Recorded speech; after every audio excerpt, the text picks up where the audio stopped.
प्रीति छुपकर फ्रिज का पानी पी रही थी, जिसे पीने के बाद उसे थोड़ी सी राहत मिलती है। अब जाकर थोड़ी सी राहत मिली है।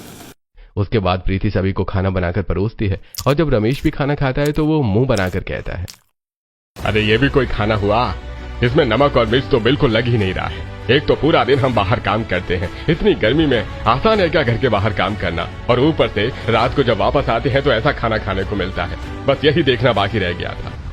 खाने में सिर्फ नमक कम था और इस वजह से रमेश ने उसे इतना ताना दिया कि उसने आग में घी डालने का काम कर दिया। अब उसके बाद कोई और प्रीति को ताना न दे ऐसा हो ही नहीं सकता। इसके बाद बाकी सब भी शुरू हो जाते हैं।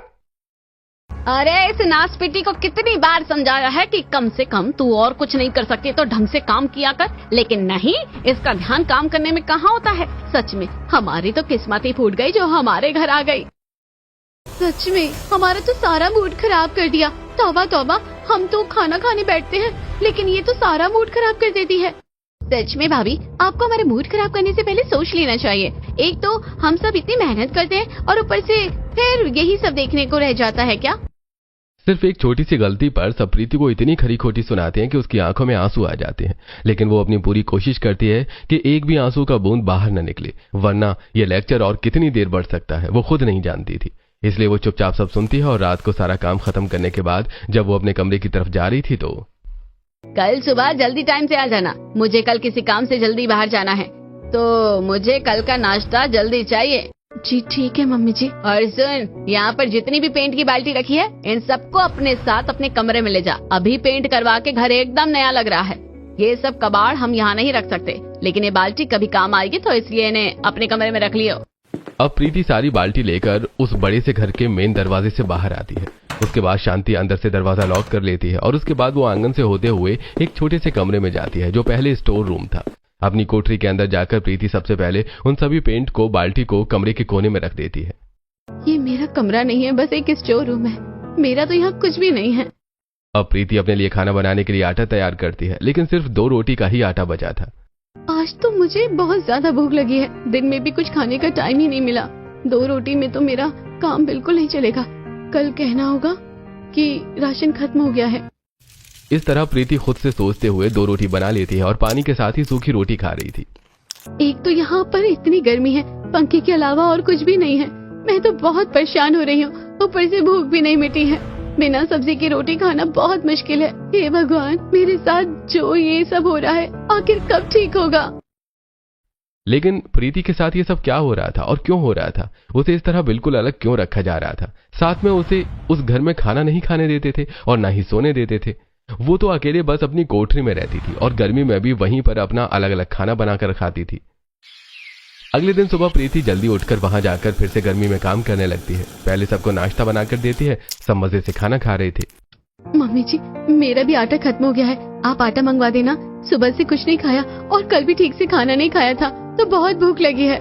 हाँ ठीक है, छोटी सी बात में भी समझ सकती हूँ। इतना लंबा चौड़ा बोलने की क्या जरूरत है?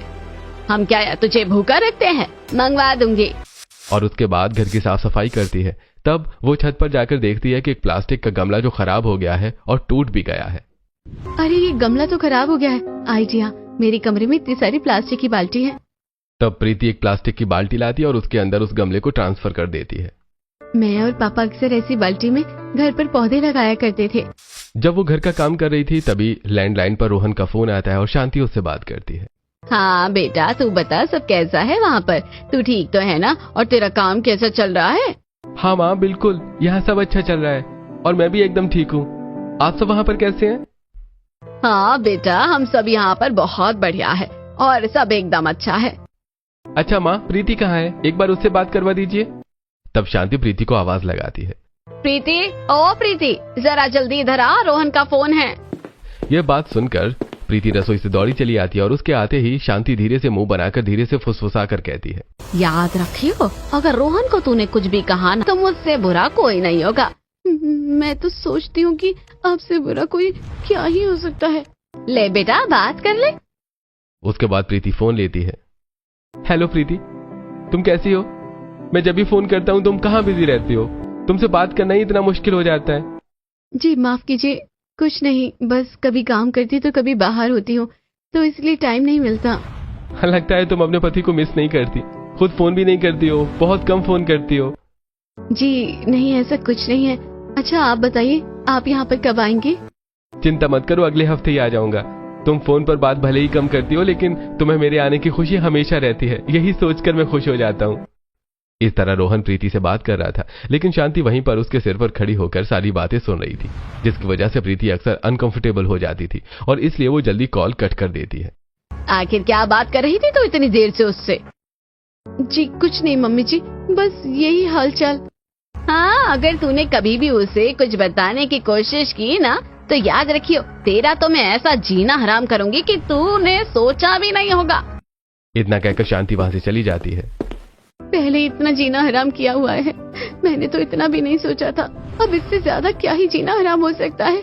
इस तरह प्रीति निराश होकर वहां से चली जाती है और घर के सारे काम खत्म करने लगती है। प्रीति को बहुत भूख लग रही थी और शांति है कि उसके लिए आटा भी नहीं मंगवा रही थी। उसके बाद प्रीति शाम को बाजार जाती है और बाजार से सामान खरीद कर। भैया 2 किलो खीरे भी दे देना, साथ में 1 किलो नींबू और इसके साथ घिया और तोरी की सब्जी, साथ में आप थोड़ा सा ककड़ी और पुदीना भी तोल देना। जी ठीक है बहन जी, अभी कर देता हूँ। प्रीति को बहुत ज्यादा भूख लग रही थी और वो सब्जी को एक अलग निगाहों से देख रही थी। बहुत समय से उसने रोटी के साथ सब्जी नहीं खाई थी और वो सिर्फ सूखी रोटी खा रही थी। काश मैं भी सब्जी खा पाती तो कितना अच्छा होता, कितने दिनों से ठीक से खाना भी नहीं खाया। मन में ऐसा सोचकर प्रीति वहां से घर वापस आने लगती है और रास्ते में उसे उसकी पड़ोसन मिल जाती है। अरे प्रीति बेटा, तुम कैसी हो? बस आंटी जी, मैं कैसी हो सकती हूँ, सब ठीक ही है। क्या बात है बेटा, तुम्हारा मुंह इतना मुरझाया क्यों है? प्रीति बहुत परेशान थी और उसके चेहरे पर बहुत ज्यादा पसीने आ रहे थे। साड़ी के पल्लू से वो पसीने पोंछती है और कुछ नहीं आंटी जी, गर्मी की वजह से बहुत हालत खराब हो रही है और ऊपर से सुबह से मैंने कुछ भी नहीं खाया है, इस वजह से चक्कर आ रहा है। ये बात सुनकर शीला को उस पर बहुत तरस आता है और वो परेशान होकर कहती है, अरे बेटा ये तो बहुत गलत बात है, तुम एक काम करो, अभी इस वक्त मेरे साथ घर के अंदर चलो, मैंने खाना बनाया है, दोनों साथ में बैठकर खाएंगे। नहीं आंटी जी, आपको तो पता है ना, अगर थोड़ी सी भी देर हो जाएगी तो मम्मी जी पूरा घर सिर पर उठा लेंगी और अगर उन्हें गलती से भी पता चल गया तो मेरी तो नौबत आ जानी है। शीला बहुत बार प्रीति को चलने के लिए कहती है, लेकिन प्रीति साफ मना कर देती है। अच्छा बेटा, तुम मुझे बस 1 मिनट दो, तुम थोड़ा मेरे घर के अंदर आंगन में आ जाओ। इतना कहकर शीला जल्दी से घर के अंदर जाती है और अंदर से 2 केले निकाल कर लाती है और प्रीति को देती है। जल्दी से दोनों केले 1 मिनट में खा जाओ, इसे खाने में बिल्कुल देरी नहीं लगेगी, चल जल्दी कर और शुरू हो जा। प्रीति मना करना चाहती थी, लेकिन वो भी भूख से बहुत परेशान हो गई थी, इसलिए जल्दी से दोनों केले खा जाती है और खाते हुए कहती है, thank you so much aunty ji, आप तो हमेशा मेरे लिए सारी परेशानी हल कर देती हैं, अब मैं चलती हूँ। इतना कहकर प्रीति जल्दी से अपने घर वापस चली जाती है। वापस जाने के बाद शांति वहीं उसे सुनाने के लिए बैठी हुई थी। आ गई महारानी, इतनी देर से क्या कर रही थी, कहाँ थी? माफ कर दीजिए मम्मी जी, बाजार में बहुत भीड़ थी इसलिए थोड़ा सा टाइम लग गया। अच्छा ठीक है, छोड़ ये सब, जल्दी से जाकर अपना कमरा साफ कर ले, कल रोहन आने वाला है। ठीक है मम्मी जी, लेकिन आप मेरे लिए आटा मंगवा दीजिए, मुझे बहुत भूख लगी है, अब तो रात भी हो गई है। हाँ, तुझे तो बिल्कुल शांति नाम की चीज ही नहीं है, मंगवा रही हूँ। एक काम कर, अभी के लिए रसोई से 1 किलो आटा ले जाइयो। इसके बाद जाकर कहीं प्रीति की आंखों में चमक आती है। शांति भी इसलिए जल्दी मान गई क्योंकि कल उसका बेटा आने वाला है। अब प्रीति शाम को अपने और रोहन के कमरे की अच्छी से सफाई करती है और उसके बाद रात को सभी को खाना बनाकर दे देती है। फिर सारा काम खत्म करके वो आटा लेकर अपने कमरे में जाती है और वहां जाकर अपने लिए रोटी बनाती है, लेकिन बेचारी को आज भी गर्मी में सूखी रोटी ही खानी पड़ रही थी। यहाँ पर बहुत ज्यादा गर्मी लग रही है, मुझे तो नींद भी नहीं आ रही है। आखिर प्रीति के साथ ऐसा क्यों हो रहा था? अगले दिन रोहन आता है और उसे देखकर सब बहुत खुश होते हैं। अरे बेटा, तू आ गया, कितने दिनों बाद आया है, तेरे आने से तो घर में खुशी आ जाती है। प्रीति रोहन के लिए पानी लेकर आती है और रोहन नोटिस करता है कि प्रीति काफी कमजोर लग रही है। तब तो वो कुछ नहीं कहता, लेकिन शाम को वो अपने कमरे में, प्रीति क्या बात है, तुम इतनी ज्यादा कमजोर क्यों लग रही हो? कुछ बात है क्या? तुम्हारी तबीयत ठीक नहीं है? अजी नहीं, ऐसा कुछ भी नहीं है, मैं बिल्कुल ठीक हूँ। लेकिन तुम्हें देखकर लग तो नहीं रहा। कुछ नहीं, बस ऐसे ही गर्मी भी है और थोड़ा सा कुछ दिन पहले तबीयत भी खराब हो गई थी, इसलिए ऐसा हो रहा है, बाकी सब ठीक है, आप चिंता मत कीजिए। रोहन के आने के बाद तो प्रीति रोहन के साथ अपने कमरे में सोती है और आज वो बहुत दिनों बाद एसी में सो रही थी। सोते हुए प्रीति सोचती है, पूरे महीने में ये 2 दिन होते हैं जब थोड़ा चैन मिलता है, परसों फिर से वापस उस गर्मी में जाकर सोना होगा।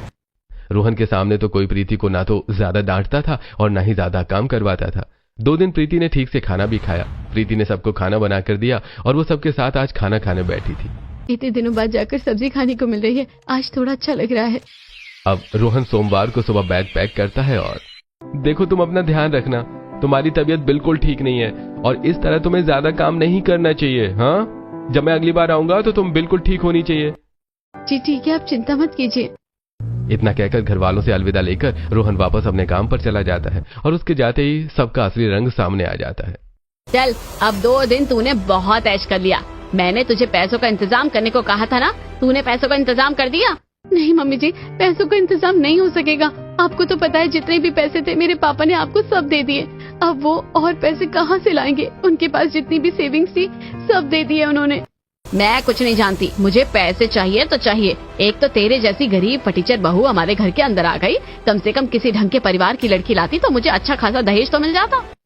और नहीं तो क्या, मैं भी तो अपने घर से कितना सारा दहेज लेकर आई थी, तो तुम्हें भी अपने घर से लाना चाहिए।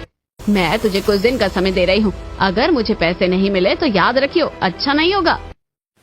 इतना कहकर शांति वहां से चली जाती है और इसी वजह से शांति प्रीति को बहुत ज्यादा परेशान करती थी और बेचारी प्रीति सब कुछ ये चुपचाप सहन कर रही थी क्योंकि वो अपने मायके वालों को परेशान नहीं करना चाहती थी। प्रीति की हालत बहुत खराब हो रही थी। एक रात जब वो कोठरी में बैठकर सूखी रोटी खा रही थी तो मुझसे और सूखी रोटी नहीं खाई जा रही, मुझे उल्टी जैसा हो रहा है। तब प्रीति अगले दिन सुबह जल्दी जाकर फ्रिज में थोड़ी सी बची सब्जी लेकर और पिछले दिन की बासी रोटी के साथ उसे खा रही थी तो नेहा आकर ये सब देख लेती है। तुम यहाँ खाना खा रही हो, वैसे भी तुम बासी रोटी और बासी सब्जी खा रही हो, तुम्हारी इतनी ही औकात है। छोड़ो अब इस बात को भी, क्या बढ़ाना। इतना कहकर नेहा वहां से चली जाती है और प्रीति की आंखों में आंसू आ जाते हैं। मैं क्या करूं? यूं ही दिन गुजर रहे थे और प्रीति से अब बर्दाश्त नहीं हो रहा था। उसकी हालत भी खराब हो रही थी और ठीक से खाना न खाने की वजह से कमजोरी भी आ रही थी।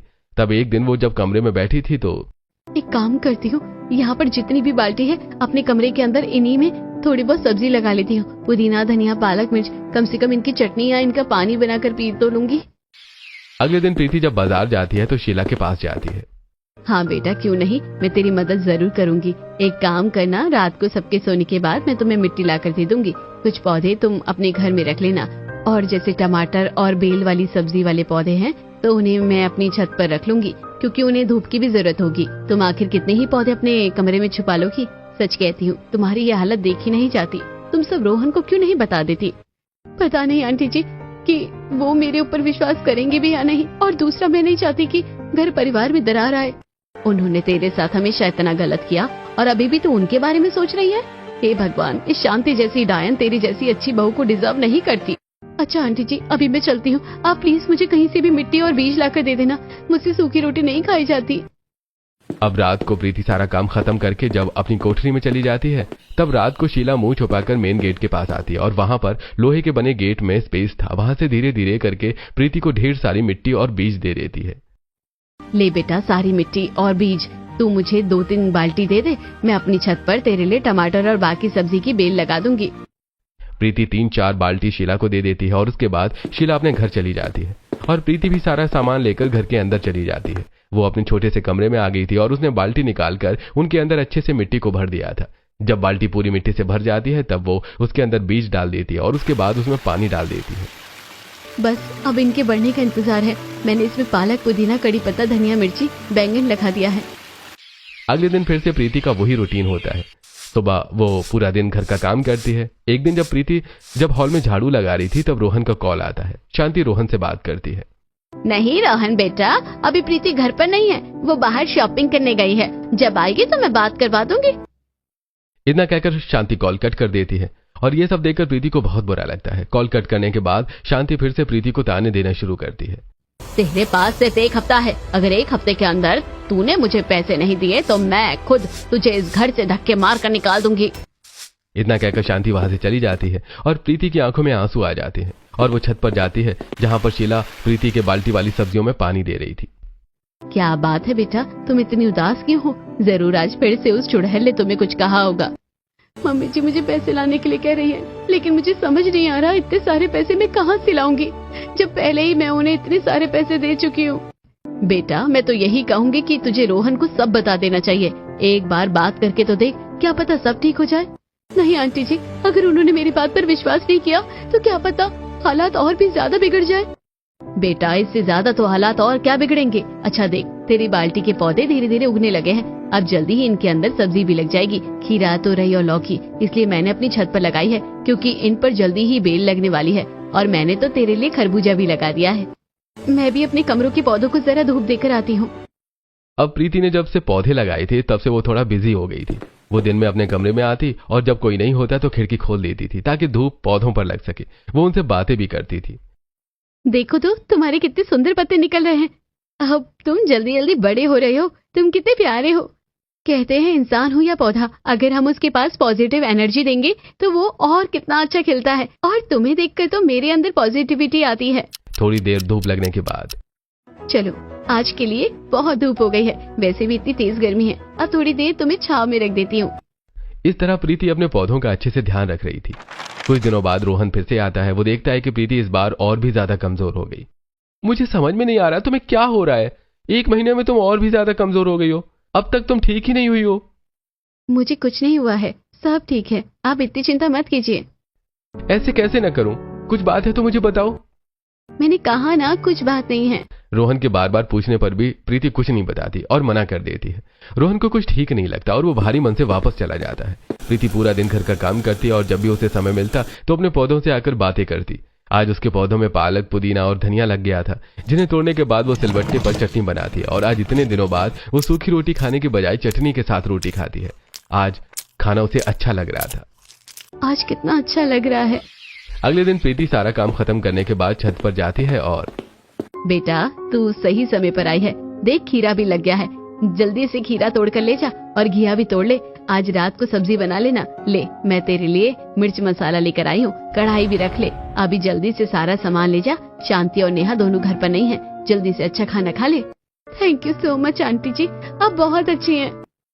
शीला से सारा सामान लेने के बाद प्रीति अपने कमरे में आ जाती है। पहले अपने पौधों को वो धूप लगाती है और साइड में बैठकर खीरा काटते हुए उनसे बातें करती है।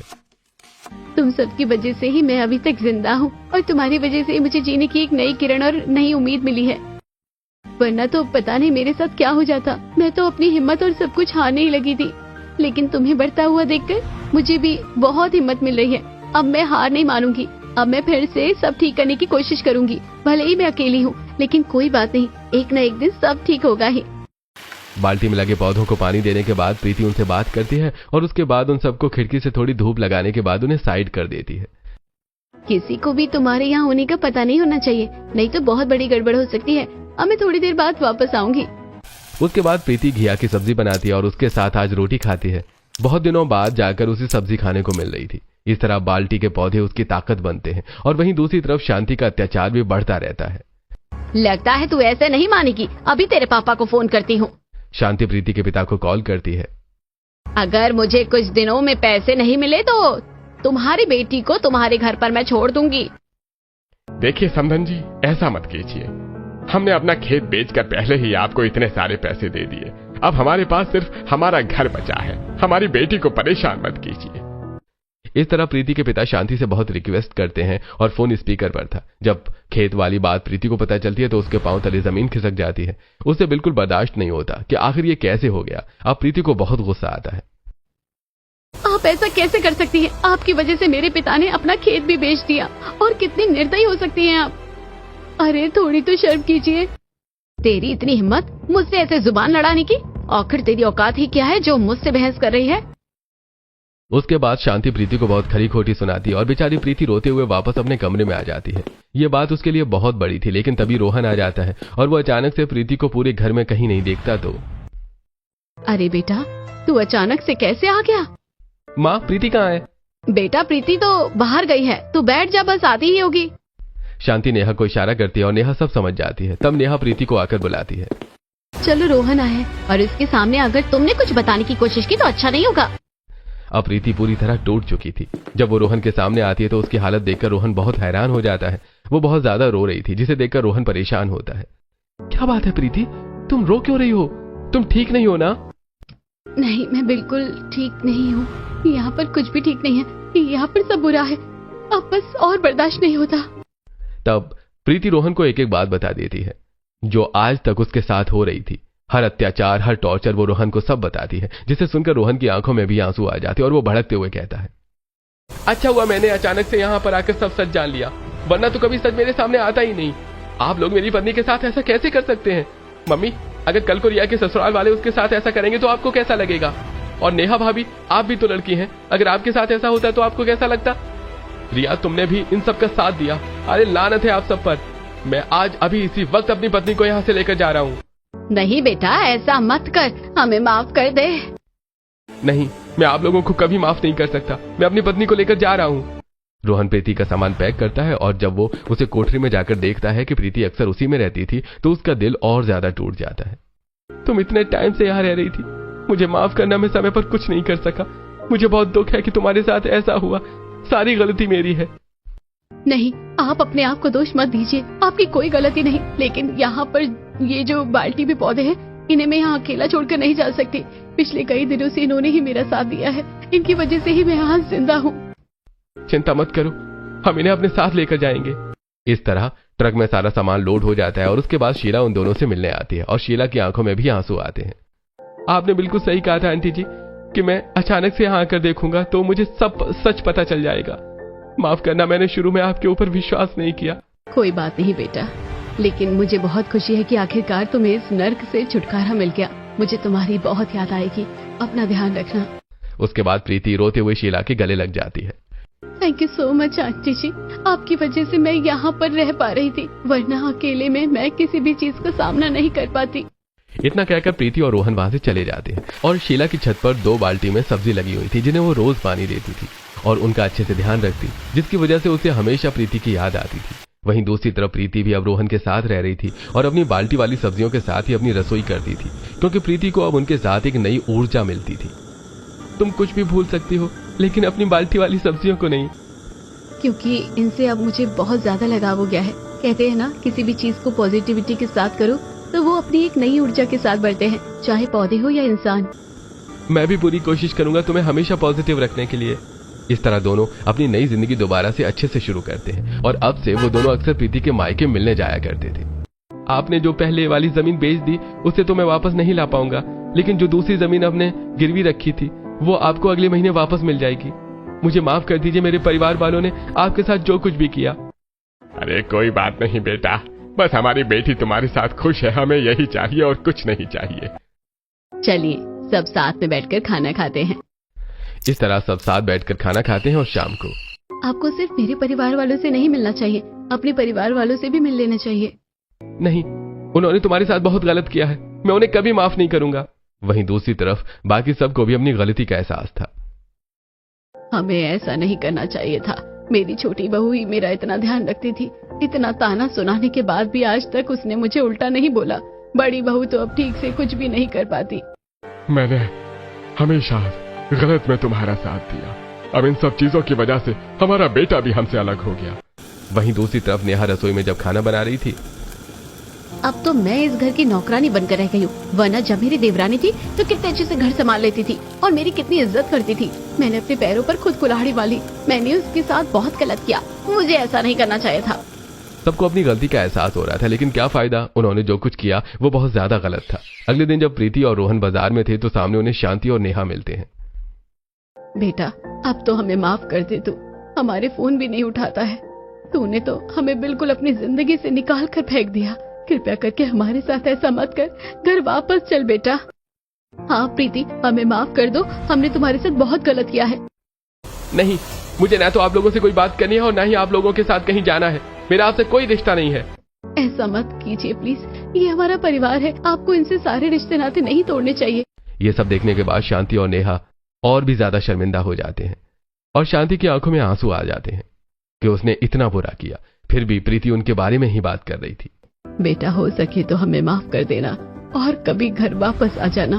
प्रीति ने कहा है, इसलिए बस कभी कभी मिलने आ जाऊंगा, लेकिन अपनी पत्नी को भी वहां नहीं छोड़ूंगा और खुद भी वहां नहीं रहूंगा। इतना कहकर रोहन प्रीति को वहां से लेकर चला जाता है और अब वो प्रीति को लेकर कभी कभी अपने परिवार से मिलने जाया करता था, लेकिन कहते हैं घाव भरने में समय तो लगता ही है।